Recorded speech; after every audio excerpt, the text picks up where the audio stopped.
ତୁମେ କେବେ ଭାବିଛ ଏପରି ଏକ ଗାଁ ଯେଉଁଠି 300 ବର୍ଷ ପୂର୍ବେ ହଜାର ହଜାର ଲୋକ ରହୁଥିଲେ, କିନ୍ତୁ ଅଚାନକ ଗୋଟେ ଏମିତି କିଛି ହେଲା, ରାତିରେ ସେଇ ଗାଁଟି ହୋଇଗଲା ଲୋକଶୂନ୍ୟ। ଆଜି ମୁଁ କହିବି କୁଲଧରା ଗାଁର ସେଇ ରହସ୍ୟ ଯାହା ଶୁଣିଲା ପରେ ଆପଣମାନେ ରାତ୍ରିରେ ଏକା ଶୋଇପାରିବେ ନା।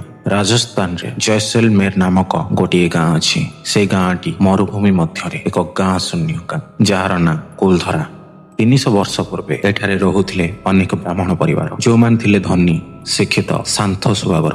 ଗାଁଟି ଅତି ସୁନ୍ଦର, ଶୃଙ୍ଖଳିତ, ପାଣିର କୌଣସି ଅଭାବ ନଥିଲା। କିନ୍ତୁ ଆଜି ସେଠାରେ ମାତ୍ର ଅଛି ବହୁତ ଗୁଡ଼ିଏ ଭଙ୍ଗା ଘର ଆଉ ଭୟଙ୍କର ନିରାପତ୍ତା।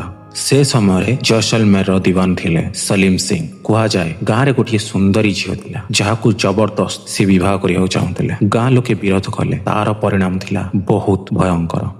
ସଲିମ ସିଂ କହିଥିଲେ, ଯଦି ଏ ଝିଅ ମୋର ନ ହୁଏ ତାହେଲେ ଏ ଗାଁ ହୋଇଯିବ ପୁରା ଶୂନ୍ୟ ଏବଂ ଶାନ୍ତ। ସେହି ରାତିରେ ଏମିତି କିଛି ହେଲା ଯାହା ସେଇ ଗାଁର ଚିତ୍ରକୁ ପୁରା ବଦଳାଇ ଯାଇଥିଲା।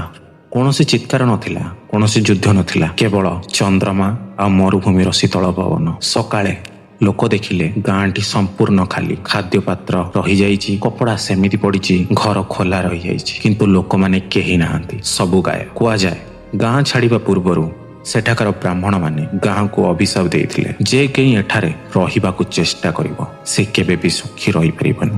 ଆଜି ପର୍ଯ୍ୟନ୍ତ କେହି ସେଠାରେ ସ୍ଥାୟୀ ଭାବେ ରହିପାରିନାହାନ୍ତି। ରାତ୍ରି ହେଲେ ସେଠାରୁ ଶୁଭେ କାହାର ପାଦ ଚଲା ଶବ୍ଦ, ଶିଶୁମାନଙ୍କର ହସ ଏବଂ ମହିଳାମାନଙ୍କର କାନ୍ଦ। ସେଠାକାର ସିସି କ୍ୟାମେରା ଗୁଡ଼ିକ ଅଚାନକ ବନ୍ଦ ହୋଇଯାଏ, ମୋବାଇଲର ବ୍ୟାଟେରୀ ଆପେ ଆପେ ଜିରୋ ହୋଇଯାଏ।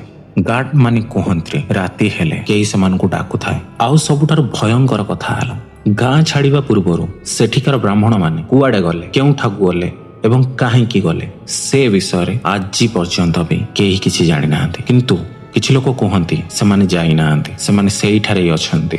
ଆଜି ମଧ୍ୟ କୁଲଧରା ଗାଁ ଖାଲି, କିନ୍ତୁ ରାତି ହେଲେ ସେ ଖାଲି ନୁହଁ। ତୁମେ କୁହ, ଯଦି ତୁମକୁ ଗୋଟେ ରାତି ପାଇଁ ସେଇ ଗାଁରେ ଛାଡ଼ି ଦିଆଯିବ, ତୁମେ ରହିବ କି?